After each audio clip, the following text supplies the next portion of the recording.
में हम लोग सब लोग उनको स्वागत करेंगे। प्रभु का दासी, हम आपको स्वागत करते हैं। आगे का समय हम आपको देते हैं, प्रभु आपको इस्तेमाल करने पाए। Thank you. आप सभी को प्रभु यीशु मसीह के नाम में जय मसीह की।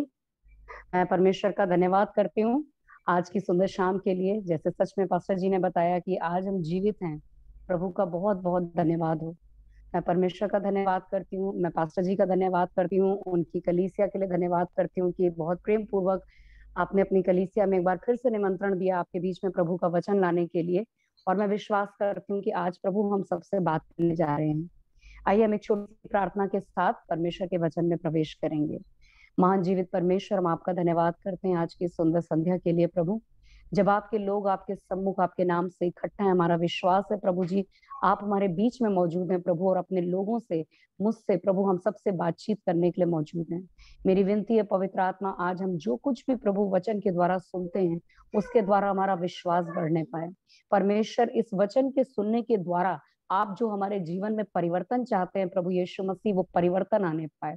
विशेष रूप से प्रभु हमारी प्रार्थना है, तमाम दुष्ट आत्माएं जो नेटवर्क की तरफ से या प्रभु जी और किसी बात से हमारे मन को प्रभु इधर उधर भटकाती हैं, वो यीशु के नाम से दूर हो। उद्धार करता प्रभु, हम प्रार्थना करते हैं सारी चीजों पर आपका नियंत्रण अगुवाई हो, यीशु मसीह के नाम से, आमीन।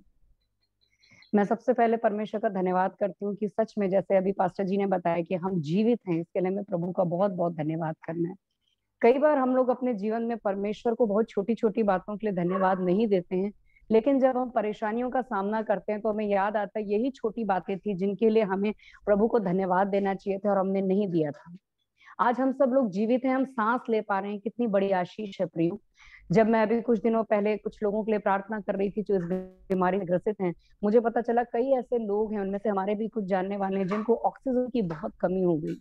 उनको ऑक्सीजन नहीं मिल पा रहा है, अस्पतालों में वेंटिलेटर्स नहीं है, वहां पर सुविधा नहीं है, आईसीयू में बेड नहीं है, वो ऑक्सीजन के लिए तड़प रहे हैं। लेकिन हमारा परमेश्वर हमको हर दिन ऑक्सीजन दे रहा है, बिना किसी पैसे के, बिना किसी रुपए के। और हम एक बार भी एक समय नहीं निकालते कि हम परमेश्वर को धन्यवाद दें कि प्रभु जो सांस तू मुझे दे रहा है उसके द्वारा मैं अब तक चल रहा हूँ। आइए फिर हम परमेश्वर को धन्यवाद दें कि हमारी ये सांसें जो चल रही हैं आज प्रभु की दया और करुणा का परिणाम है।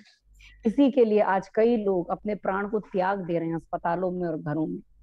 हम परमेश्वर को धन्यवाद करते हैं। आइए अब हम आज के वचन की ओर जब चलते हैं तो सबसे पहले जैसे कि हम अभी सुन रहे थे, आजकल अगर हम कहीं भी देखें कोई भी बात हो तो वहां पर सबसे पहले इस महामारी का जिक्र होता है, क्योंकि आज पूरा देश और लगभग पूरा विश्व इसी का सामना कर रहा है। हम सभी लोग इसको एक महामारी को संकट के रूप में अपने सामने देख रहे हैं। प्रियो, जब हम इस संसार में रहते हैं तो जो परिस्थितियां हमारे चारों ओर घटती हैं उसको देखने का एक तरीका होता है जो संसार के लोग जिस तरीके से देखते हैं, और एक तरीका है जो एक परमेश्वर के लोग उस घटना को किस तरीके से देखते हैं। आज संसार के लोग इस कोरोना नामक महामारी को किस रूप में देख रहे हैं। लोगों का मानना यह है कि एक विशेष देश चाइना के द्वारा आया गया वायरस है जो कि पूरे संसार में इस समय तबाही मचा रहा है। लोगों के लिए कोरोना एक ऐसी महामारी, एक ऐसा बड़ा संकट है जिससे वो निजात पाना चाहते हैं, छुटकारा पाना चाहते हैं, और वो उसके लिए तरह तरह के वैक्सीनेशन और तरह तरह की रोकथाम के तरीके अपना रहे हैं। अभी जैसे पास्टर जी ने बताया लॉकडाउन लग रहे हैं, सही बात है। कुछ देर पहले अभी मुझे पता चला मेरे अपने शहर लखनऊ में भी कल से फिर से लॉकडाउन शुरू होने जा रहा है। हम देखते हैं संसार के लोग इस संकट को टालने के लिए तरह तरह के उपाय कर रहे हैं, सरकारें उपाय कर रही हैं। और कई बार लोग ये सोचते हैं कि जब ये संकट टल जाएगा तो सारी चीजें सामान्य हो जाएंगी। अगर आजकल हम कलीसियाओं को भी देखें, हम प्रभु के लोगों को देखें, तो हम लोगों के सामने भी कोरोना एक बहुत बड़े संकट के समान है, क्योंकि इसकी वजह से कई कलीसियाएं बंद पड़ी हैं, सेवकाइयां ठप पड़ी हुई हैं, कई प्रभु के दास लोग परेशानी में। यहाँ तक कि सुनने में आया कई प्रभु के दास लोग, कई प्रभु के बच्चे इस परेशानी का सामना कर रहे हैं। कुछ लोग इस दुनिया को छोड़कर भी चले गए। कुछ दिनों पहले मेरी जानकारी में हमारे एक बहुत अच्छे जानकार पासवान थे, वो इस संसार को छोड़कर चले गए इस बीमारी के चलते। कहने का अर्थ यह प्रियो कि जब संसार इस समस्या को इस तरीके से देख रहा है, इस समय कलीसिया किस तरीके से इस समस्या को देखना चाहिए, या कलीसिया का दृष्टिकोण क्या है। क्या हम भी संसार के समान इस बात को इसी तरह से ले कि हाँ ये एक बीमारी है, हमें इसका सामना करना है, और उसके बाद जब ये चली जाएगी तो सारी परिस्थितियां सामान्य हो जाएंगी, सब कुछ बहुत अच्छा हो जाएगा। या कलीसिया को इस बात को किसी अलग नजर से देखने की जरूरत है। आइए हम परमेश्वर के वचन में लूका रचित सुसमाचार उसका 21वां अध्याय और पद 10 से लेकर हम इसके 16 पद तक पढ़ेंगे। लूका रचित सुसमाचार 21वां अध्याय पद 10 से लेकर 17 तक। आप में से कोई ऊंची आवाज में से पढ़ दें।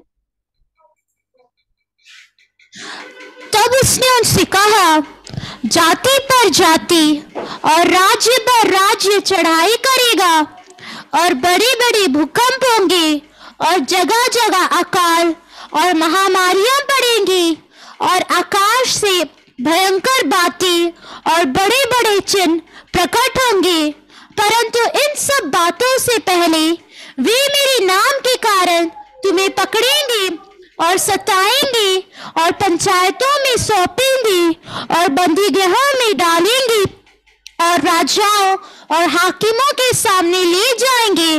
पर यह तुम्हारे लिए गवाही देने का अवसर हो जाएगा। इसलिए अपने अपने मन में ठान रखो कि हम पहले से उत्तर देने की चिंता न करेंगे, क्योंकि मैं तुम्हें ऐसा बोल और बुद्धि दूंगा कि तुम्हारे सब विरोधी सामना या खंडन ना कर सकेंगे। तुम्हारे माता पिता और भाई और कुटुंब और मित्र भी तुम्हें पकड़वाएंगे, यहाँ तक कि तुम में से कुछ को मरवा डालेंगे। धन्यवाद।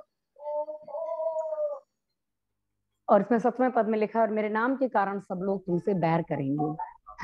हम परमेश्वर के वचन में जब पढ़ते हैं तो जैसे मैंने अभी आपसे कहा कि संसार का दृष्टिकोण क्या है इस बीमारी को लेकर, इस महामारी को लेकर, कि ये एक देश के द्वारा आया गया एक वायरस है। लेकिन यदि हम प्रभु के लोग होने के नाते परमेश्वर के वचन में देखें तो प्रभु के वचन में साफ लिखा हुआ है कि अंत के दिनों में ये सारी चीजें संसार में प्रकट होंगी। कुछ दिनों पहले जब मैं अपने व्यक्तिगत रूप से परमेश्वर के साथ वचन पढ़ने के समय में इस अध्याय को पढ़ रही थी और यहाँ पर मेरी नजर गई महामारी शब्द के ऊपर, तो मुझे तुरंत याद आया कि हाँ, हम इस समय महामारी का सामना कर रहे हैं। बाइबल बताती है कि अंत के दिनों में क्या क्या चीजें प्रकट होंगी इस धरती के ऊपर। प्रभु यीशु मसीह अपने चेलों को बता रहे हैं कि अंत के दिनों में इस संसार में युद्ध होंगे, भूकंप होंगे, अकाल होंगे, महामारियां होंगी, आकाश से भयंकर बातें होंगी और बहुत सा सताव होगा। कहने का अर्थ ये है प्रियो कि जब संसार इस पूरी महामारी एक देश की उपज समझ रहा है, वो सोच रहा है कि एक खास तरीके से एक देश ने संसार में इस समस्या को लेकर आया है।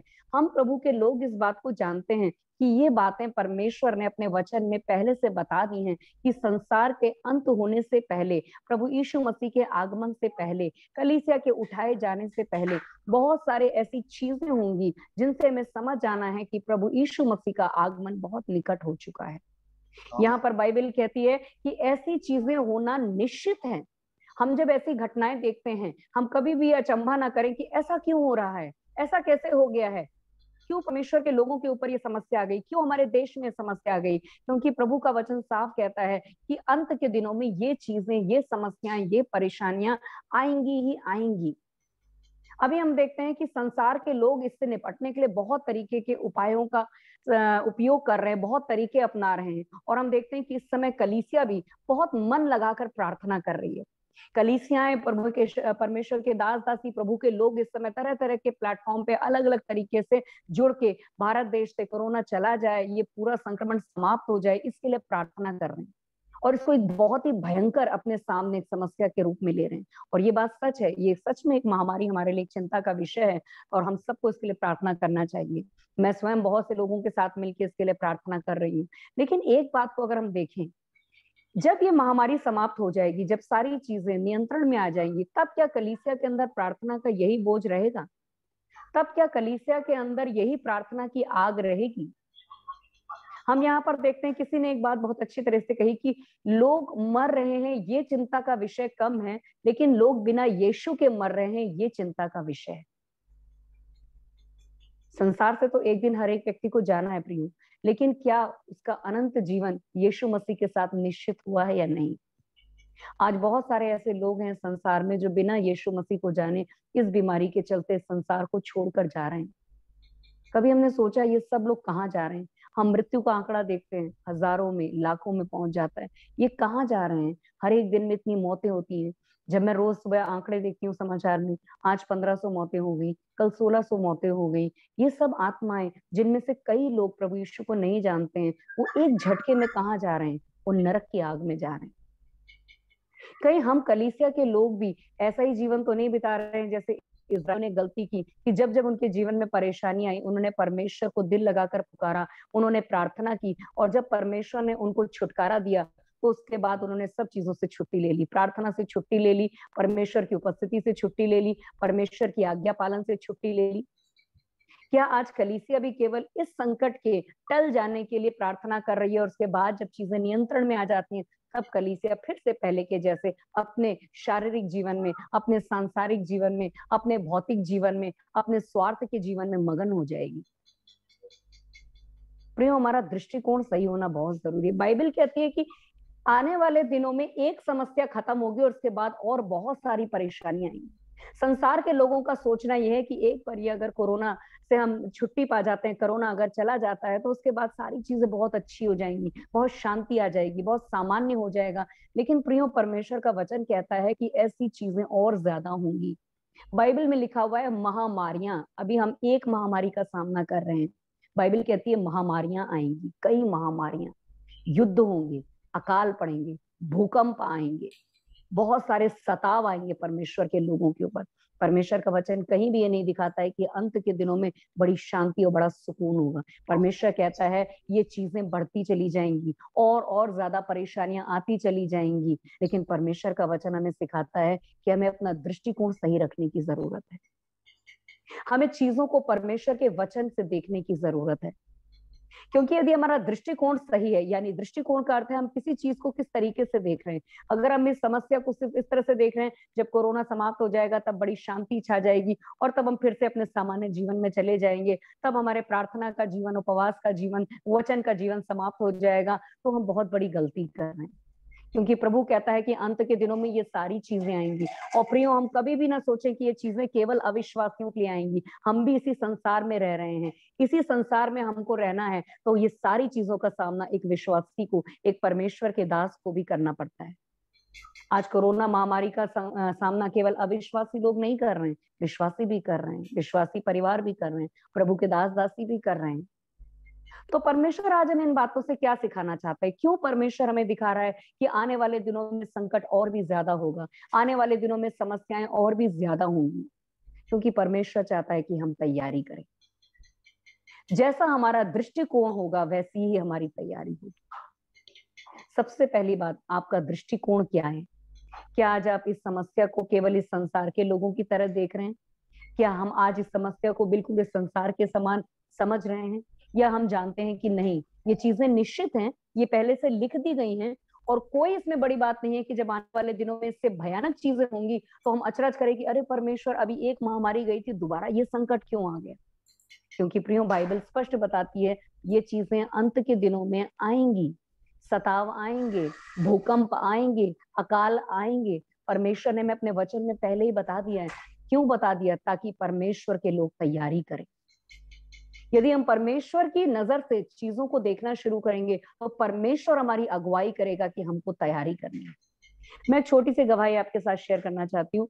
पिछले साल सन 2020 में, मैं अपने शहर के बारे में जानती हूँ, हमारे शहर लखनऊ उत्तर प्रदेश में कोरोना बीमारी ने मार्च के महीने में कदम रखा। मार्च में हमारे यहाँ 7 या 8 तारीख को पहला पेशेंट इसका पाया गया था। फरवरी के महीने में एक दिन परमेश्वर ने मेरी आत्मा में कहा कि तुम भजन संहिता 91 रोज पढ़ना शुरू करो। मैं इस भजन को बहुत समय पहले पढ़ती थी, लगातार पढ़ती थी। मुझे प्रभु के किसी दास के द्वारा पता चला कि ये भजन हमारी पूरी सुरक्षा के लिए, हमारे घराने की, और उसको प्रतिदिन पढ़ना चाहिए, और मैं उसको नियम से पढ़ती थी। लेकिन कुछ समय बाद मैंने इसको रोज पढ़ने के लिए छोड़ दिया। कभी पढ़ती थी, कभी नहीं पढ़ती थी। लेकिन मुझे याद है फरवरी महीने में 2020 में परमेश्वर ने एक दिन मेरी आत्मा में कहा कि तुम भजन संहिता 91 फिर से पढ़ो और इसे रोज पढ़ो। और मैंने जब अपनी आत्मा में अनुभव किया, मैंने कहा ठीक है, मैं इसको पढ़ना शुरू करती हूँ। और मार्च के महीने में मैंने देखा ये महामारी आ गई। कहने का अर्थ क्या है प्रियो? परमेश्वर अपने बच्चों को पहले से तैयार करना चाहता है। परमेश्वर कभी नहीं चाहता है कि उसके बच्चे अचरज में पड़ जाएं। बाइबल एक जगह पे पुराने नियम में कहती है कि परमेश्वर अपने भविष्यद्वक्ताओं को बिना बताए कोई कार्य नहीं करता है। हालेलुया। जब परमेश्वर सदोम और अमोरा को नाश करने जा रहा था, परमेश्वर ने अब्राहम से बात किया। परमेश्वर अपने बच्चों को नाश होते नहीं देखना चाहता है। परमेश्वर नहीं चाहता है कि हम सोचे प्रभु ये अचानक से क्या हो गया। अभी हम देखेंगे कि संसार की नजर में कोरोना एक महामारी के रूप में है कि ये एक देश से आया है और ये निपट जाए तो शांति होगी, लेकिन हम जानते हैं ये प्रभु के वचन के अनुसार आया है और आने वाले दिनों में ये समाप्त हो जाएगा। इसके बाद बहुत सारी और ऐसी बातें आएंगी। अभी हम देखेंगे कि परमेश्वर हमसे कैसी तैयारी चाहते हैं। हम देखेंगे लूका रचित सुसमाचार उसका 21वां अध्याय उसका पद 34 से लेकर 36। लूका 21 उसका 34 से 36। आप में से कोई ऊंची आवाज में पढ़ दे। इसलिए सावधान रहो, ऐसा ना हो कि तुम्हारे मन कुमार और मतवालेपन और इस जीवन की चिंताओं से सुस्त हो जाए और वह दिन तुम पर फंदे के समान अचानक आ पड़े, क्योंकि वह सारी पृथ्वी के सब रहने वालों पर इसी प्रकार आ पड़ेगा। इसलिए जागृत रहो और हर समय प्रार्थना करते रहो कि तुम इन सब आने वाली घटनाओं से बचने और मनुष्य के पुत्र के सामने खड़े होने के योग्य बनो। हालेलुया। हम परमेश्वर का धन्यवाद करते हैं कि परमेश्वर अपने बच्चों को आने वाली बातों के विषय में बताते हैं। हम जब प्रियो इस समय देख रहे हैं कि हम सभी लोग इस महामारी का सामना कर रहे हैं, परमेश्वर कहता है कि तुमको इस समय में तैयारी करना है। अभी तो प्रियो हम लोग सिर्फ एक महामारी को देखकर इतना घबरा गए हैं, इस महामारी ने इतनी उथल पुथल मचा दी है। अभी तो बहुत सी भयंकर बयानी लिखी है और परमेश्वर के लोगों के लिए तो लिखा है सताव आना बाकी है। तो परमेश्वर का वचन हमें क्या कहता है कि जागते रहो और प्रार्थना करते रहो। अगर हम इन पदों को पढ़ें तो इसमें लिखा है इसलिए सावधान रहो, ऐसा न हो कि तुम्हारे मन खुमार और मतवालेपन और जीवन की चिंताओं से सुस्त हो जाएं। कहने का अर्थ ये प्रियो कि कई बार जब हम इस संसार में मसीह जीवन बिताते हैं तो हम इस पृथ्वी के ऊपर मिलने वाले जो सुख हैं, उसकी जो आशीषें हैं, उसमें इतना मगन ना हो जाएं कि हम अपनी आत्मा की प्रति बिल्कुल लापरवाह बन जाएं। हम इसी में आनंदित ना हो जाएं कि हमारे पास आज कितना पैसा, कितना गाड़ी बंगला और कितनी सुख सुविधाएं हैं। हम इसी में मगन ना रहें। हम याद रखें ये सारी चीजें एक दिन चली जाएंगी और हमें परमेश्वर के पास जाना है। साथ ही इस जीवन की चिंताएं हमें सुस्त ना कर दें। कहने का अर्थ यह है कि कई बार हम संसार में रहते हो बहुत सारी परेशानियों का सामना करते हैं, व्यक्तिगत रूप से, सामाजिक रूप में, आर्थिक रूप में, शारीरिक रूप में। हम कभी भी इन सारी परेशानियों से भी इतने ज्यादा परेशान ना हो जाएं कि हम स्वर्ग की आशा देखना छोड़ दें। याद रखें प्रियो, चाहे हम इस संसार में हमें सुख मिलता है या दुख मिलता है, वो सारी चीजें केवल कुछ समय के लिए है। कोई भी चीज स्थायी नहीं है। इवन ये अगर हम कोरोना को देखते हैं, ये भी स्थायी नहीं है। ये आज है, ये कुछ समय के बाद चला जाएगा। कोई भी चीज स्थायी नहीं है। केवल एक चीज है, वो है परमेश्वर। वो है परमेश्वर का वचन। वो कभी नहीं बदलेगा, वो कभी नहीं टलेगा। और जो प्रतिज्ञा उसने हमसे की है प्रभु यीशु ने, कि हमारे लिए स्वर्ग में उसने एक अच्छा भवन बनाया है, एक अच्छा रहने का स्थान तय किया हुआ है, हमें अपना मन हमेशा उस पर लगा के रखना है। हम यहाँ पर एक चीज देखते हैं, परमेश्वर का वचन कहता है कि तुम सुस्त ना हो जाना कि ये दिन तुम पे फंदे के समान अचानक आ पड़े। हम फंदे शब्द जब सुनते हैं तो फंदे से अर्थ होता है कि जब एक शिकारी किसी शिकार को, किसी पक्षी को या किसी जानवर को पकड़ने के लिए एक फंदा, एक जाल लगा के रखता है कि वो आएगा और उसकी घात में रखता है कि अचानक से उसको पकड़ ले।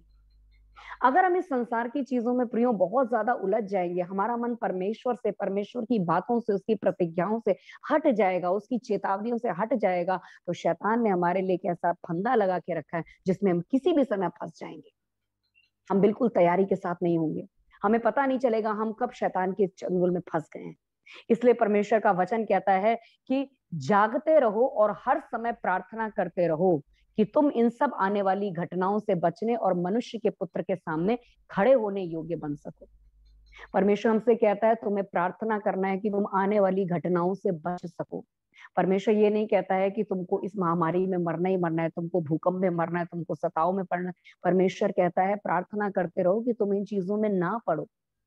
कई बार हम सोचते हैं, जब हम सुनते हैं कि प्रभु के फलादास इस बीमारी से इस संसार को छोड़कर चले गए, परमेश्वर के लोगों को ये बीमारियां हो रही हैं, तो कई लोग प्रश्न करते हैं, क्यों परमेश्वर ने अपने दासों को नहीं बचाया, क्यों परमेश्वर ने अपने लोगों को नहीं बचाया। प्रियो, हम बाइबल में देखते हैं कि परमेश्वर ने दानियल, शद्रक, मेशक और अबेदनगो को एक बहुत बड़े संकट से बचाया। दानियल को परमेश्वर ने सिंहों की मांग से बचाया। परमेश्वर ने वहां पर शद्रक, मेशक, अबेदनगो को जलते आग के कुंड से निकाला। लेकिन वहीं पर हम देखते हैं कि इब्रानियों की किताब में लिखा है कि कई प्रभु के दास लोग तलवार से चीर दिए गए, कई परमेश्वर के लोगों को मारा गया। हम देखते हैं यीशु मसीह के कई वो तरह तरीके से यातनाएं झेली उन्होंने। तो हम इस तरीके से देखते हैं प्रियो कि ये हम नहीं जानते हैं कि परमेश्वर ने अपने किस दास के लिए किस समय पर क्या योजना रखी है, लेकिन प्रभु का वचन हमें कहता है तुम हर समय तैयार रहो, तुम हर समय जागते रहो, प्रार्थना करते रहो कि परमेश्वर हम आने वाली इन समस्याओं से बच सकें और हम तेरे सामने खड़े होने योग्य पाए जाएं। हमें नहीं मालूम है प्रियो कि हमारा जीवन कितनी देर का है, हमें नहीं मालूम है कि हमारे जीवन का अंत किस समय होगा, किस रीति से होगा। जो प्रभु के दास दासी, जो परमेश्वर के लोग इस संसार को इस बीमारी के कारण छोड़ के चले गए, वो नहीं जानते थे। लेकिन क्या हम इस बात के लिए तैयार हैं कि जिस भी समय हमारे जीवन की आखिरी सांस हम लेते हैं, हम प्रभु यीशु के सम्मुख खड़े होने के योग्य पाए जाए। प्रभु यीशु हमें कहता है कि तुम हर समय प्रार्थना करो, हमेशा जागते रहो और इस तैयारी के साथ रहो कि तुम मनुष्य के पुत्र के सामने खड़े होने के योग्य बन सको। हम कभी भी ना सोचे कि नहीं, ये महामारी मुझे नहीं छू पाएगी, परमेश्वर हमारे साथ है, वो हमें बचा के रखेगा। हम कभी भी ना सोचे कि ये चीजें मेरे साथ नहीं, लेकिन प्रभु कहता है तुम हर समय तैयार रहो। हमें नहीं पता, ये महामारी नहीं, कोई और समय, किसी और घटना के कारण हम कभी भी अपने कोई संसार से छोड़ के जा सकते हैं। क्या हमारा जीवन तैयार है कि हम यीशु मसीह के सामने खड़े हो सके? क्या हमारे जीवन में कोई ऐसा पाप तो नहीं है? क्या हमारे जीवन में कोई ऐसा दाग धब्बा तो नहीं है? क्या हमारे जीवन में किसी के प्रति गुस्सा, नफरत, कड़वाहट, कोई हमारे मन में किसी प्रकार का लालच तो नहीं है? कहीं हमारे जीवन में कुछ ऐसा तो नहीं कि प्रभु ने हमसे कहा और हमने उस बात को न माना? प्रभु के दासों को जो परमेश्वर ने दर्शन और सेवकाई दी है, क्या हम उसमें वफादारी के साथ काम कर रहे हैं? प्रभु यीशु मसीह कहते हैं जागते रहो और प्रार्थना करते रहो कि तुम परीक्षा में ना पड़ो। परमेश्वर हमसे चाहते हैं कि हम प्रार्थना करें, हम अपने जीवन को तैयार करें, क्योंकि प्रियो ये सारी चीजें संसार में घटेंगी। अभी तो सताव आना बाकी है, बहुत बड़ा सताव प्रभु के लोगों पर आना बाकी है। तो हम क्या करें? हम क्या इस समय यीशु मसीह का इनकार कर दें? नहीं प्रियो, हमें परमेश्वर से प्रार्थना करनी है, प्रभु तू मुझे हर परिस्थिति के लिए तैयार कर। हम परमेश्वर से निरंतर प्रार्थना करते रहें। हमें एक चीज के ऊपर और ध्यान देना है कि हमें निरंतर परमेश्वर की उपस्थिति में अपने समय को बिताना है। अगर हम आत्मा में परमेश्वर की आवाज को सुनेंगे, अगर हम आत्मा में परमेश्वर को पुकारेंगे, तो निश्चय हम इन सारी घटनाओं से बचने के योग्य बने रहेंगे। आमीन। परमेश्वर का वचन क्या कहता है कि जागते रहो। कैसे जागते रहो? क्या हम लोग सोना बंद कर दें कि हम सारी रात जागते रहे? नहीं प्रियो, परमेश्वर का वचन कहता है अपनी आत्मा में जागते रहो। प्रभु क्या बात कर रहा है। आज हम जब भी प्रभु के वचन को व्यक्तिगत रूप से पढ़ते हैं, हम परमेश्वर के वचन को सुनते हैं, हम केवल अपने कानों से नहीं, अपने मन के कानों से, अपनी आत्मा से प्रभु का वचन सुने। परमेश्वर मुझसे क्या कह रहा है, परमेश्वर मुझे क्या तैयार रहने के लिए कह रहा है, परमेश्वर की मेरे जीवन के लिए क्या योजना, क्या इच्छा है। जब प्रियो हम परमेश्वर के साथ आत्मा में जागृत रह के प्रार्थना करते हैं, तैयार रहते हैं, परमेश्वर कहता है वो हमको आने वाली समस्याओं से बचाता है और अपने सम्मुख खड़े होने योग्य बनाता है। हालेलुया। हम परमेश्वर का धन्यवाद देते हैं कि परमेश्वर ने अपने वचन में हमको बताया कि ये सारी चीजें आएंगी। साथ ही प्रभु ने हमें सिखाया कि तुम इन सारी चीजों के लिए प्रार्थना के साथ तैयार रहो। दिन बुरे हैं, प्रभु का वचन कहता है दिन बुरे हैं। संसार के जो राजनेता हैं कहते हैं अच्छे दिन आएंगे, लेकिन प्रभु का वचन कहता है अंत में और भी अधर्म बढ़ेगा, और भी पाप बढ़ेगा, और भी समस्याएं बढ़ेंगी। हमको क्या करना है प्रियो? हमको अपनी आत्मिकता में, अपनी भक्ति में, अपनी पवित्रता में परमेश्वर को पुकारने में और अधिक बढ़ना है।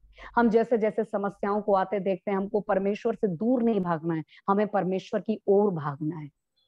हम परमेश्वर के वचन से सीखते हैं कि जब भी प्रभु के लोगों के ऊपर संकट आया, वो परमेश्वर की निकटता में भागे।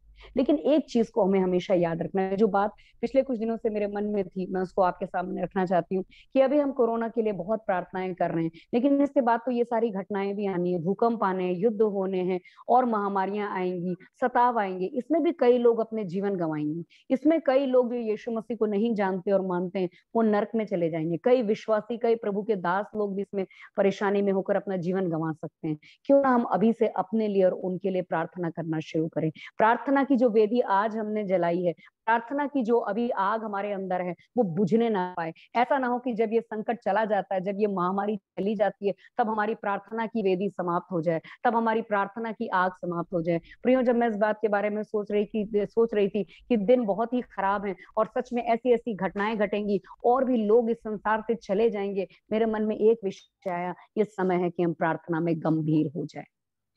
ये समय है कि कलीसिया प्रार्थना में गंभीर हो जाए, कलीसिया अपने लिए गंभीर हो जाए। प्रियो, जब हम इन सारी घटनाओं को देखते हैं तो हम केवल ये ना सोचें अविश्वासियों के ऊपर ये दंड आ रहा है, उन्होंने यीशु को नहीं जाना, नहीं माना, इसलिए उनके ऊपर ये दंड आ रहा है। प्रियो, याद रखें, सारी घटनाएं हमारे लिए भी एक चेतावनी है। क्या हम यीशु मसीह से मिलने के लिए तैयार हैं? एक दिन आज मैं और आप जितने लोग आज इस सभा में बैठे हैं, हम इन बातों को सुन रहे हैं प्रियो, आज प्रभु यीशु मसीह हमको स्वर्ग से देख रहा है और एक दिन उसके सम्मुख हम खड़े होंगे इस बात का जवाब देने के लिए कि हाँ, एक बहन ने हमें चिताया तो था कि प्रभु यीशु के सम्मुख हमें खड़ा होना है। क्या हमने उस चेतावनी को गंभीरता से लिया? क्या हमने वाकई अपने जीवन को सही किया? बहुत जरूरी है प्रियो, जब हम इन सारे घटनाक्रम को देखते हैं, मेरी प्रार्थना है, मेरा निवेदन है कि हम में से हर एक विश्वासी, हर एक प्रभु का दास दासी अपने जीवन में प्रार्थना के प्रति और गंभीर हो जाए। प्रार्थना को हल्के में न लें, प्रार्थना को मजाक में न लें। प्रियो, जैसे एक बच्चा जब स्कूल में परीक्षा लिखने के लिए जाता है तो उसके पहले वो तैयारी करके जाता है और जैसे उसकी तैयारी होती है वो परीक्षा में उसी प्रकार से अंक लेकर आता है। ठीक उसी तरीके से प्रार्थना हमारी तैयारी है। जब आज हम प्रार्थना में अपने आप को तैयार करते हैं, हम किसी भी परीक्षा का सामना करने के लिए तैयार होते हैं। प्रभु यीशु मसीह ने अपने चेलों से क्या कहा? जागते रहो, प्रार्थना करते रहो ताकि तुम परीक्षा में ना पड़ो। जब यीशु मसीह ये बातें कर रहे थे, यीशु मसीह के जो खास चेलों में से पतरस और उसके साथ याकूब और यूहन्ना थे, लिखा है वो सो गए। यीशु मसीह ने कहा क्या तुम मेरे साथ एक घड़ी भी जागकर प्रार्थना नहीं कर सके? और हम उसके बाद देखते हैं जब यीशु मसीह के पकड़वाने की घड़ी आई, वहां पर यीशु मसीह का अपना प्रिय पतरस, उसने यीशु मसीह का 3 बार इनकार कर दिया। ये प्रभु का अनुग्रह था जिसने उसको फिर से संभाल लिया। आपको याद होगा बाइबल में यीशु मसीह ने कहा, पतरस मैंने तेरे लिए प्रार्थना की है कि तेरा विश्वास जाता ना रहे। प्रभु यीशु मसीह को प्रार्थना करना पड़ा कि पतरस का विश्वास ना जाता रहे। प्रियो, आज हमको प्रार्थना में अपने आप को तैयार करने की जरूरत है। हमें प्रार्थना में अपने परिवार के लिए तैयारी की जरूरत है। आज बहुत जरूरी है कि हम सब लोग जब इस समय ऐसी परिस्थितियों में से होकर जा रहे हैं, क्यों ना हम अकेले में अपने प्रार्थना के जीवन को और सुधारें, क्यों ना हम परमेश्वर के सम्मुख और अधिक गंभीरता से प्रार्थना करें, क्यों ना हम और अधिक परमेश्वर से आत्माओं के लिए प्रार्थना करें, क्यों ना हम और अधिक अपने लोगों के साथ मिलके, अपने परिवार के साथ मिलके, अपनी कलीसिया के साथ मिलके, प्रभु के दास दासियों के साथ प्रार्थना करें। क्योंकि प्रियो, ये वो दिन आने वाले हैं जब केवल हमको परमेश्वर से प्रार्थना करना ही बचा सकता है। यदि आज हमारी तैयारी अच्छी नहीं है प्रियो, तो आने वाले दिनों की समस्याओं का सामना हम नहीं कर पाएंगे। हम आने वाले दिनों में अपने विश्वास में बने नहीं रह पाएंगे। हम कितने भी बड़े प्रभु के दास दासी हों, कितने भी परमेश्वर के पीछे चलने वाले हो, लेकिन यदि हमारे पास प्रार्थना का जीवन नहीं है, घुटनों का जीवन नहीं है, परमेश्वर को पुकारने का जीवन नहीं है, अगर हमारे पास स्वर्ग का दर्शन नहीं है, तो प्रियो कोई भी चीज हमको बचा नहीं पाएगी। आज संसार में बहुत सारे धनवान लोग हैं जिनके पास पैसे की कोई कमी नहीं है, लेकिन उनको ऑक्सीजन नहीं मिल रहा है।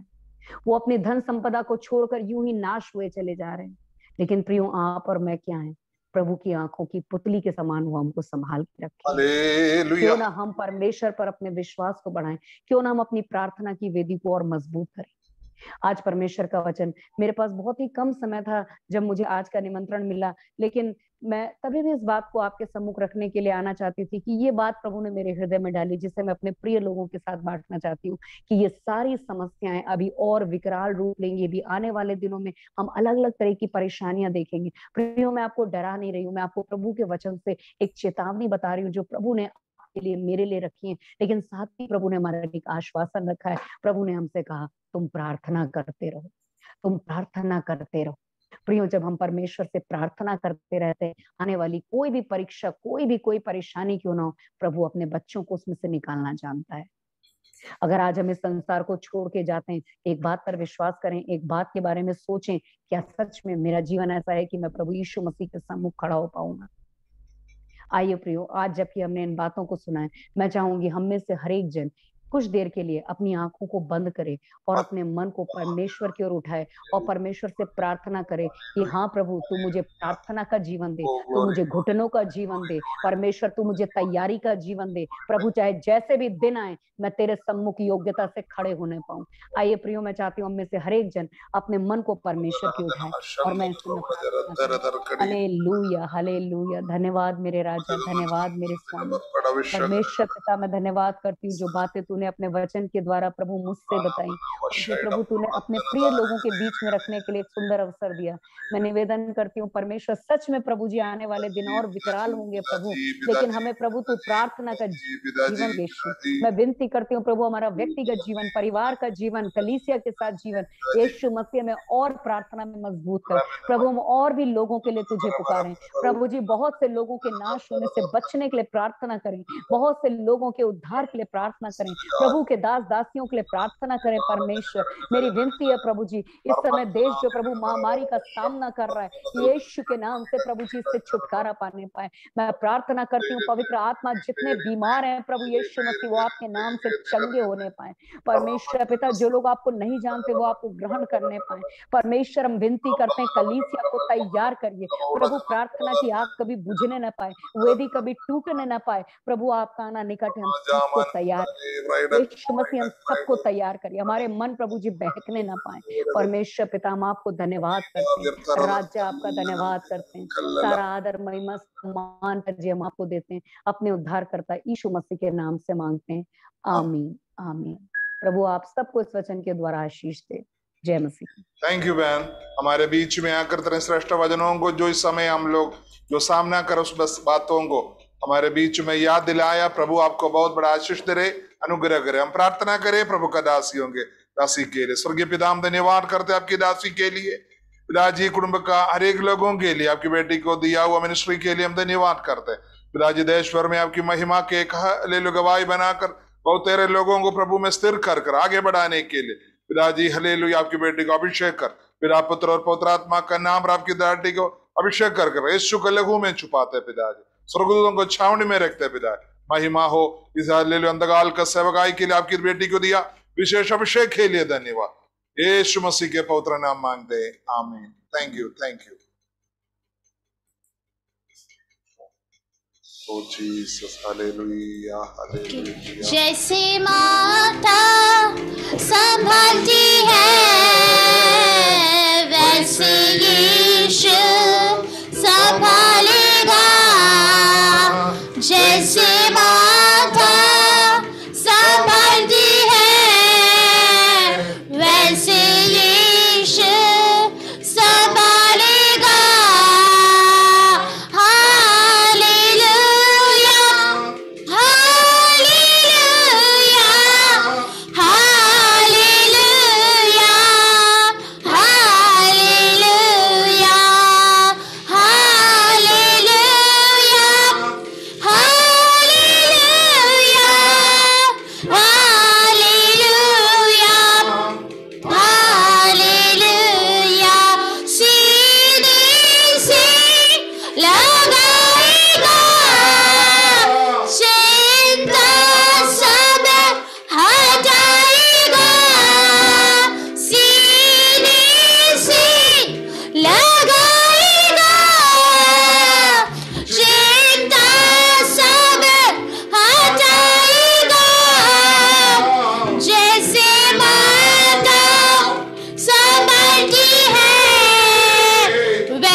अभी हम प्रार्थना करेंगे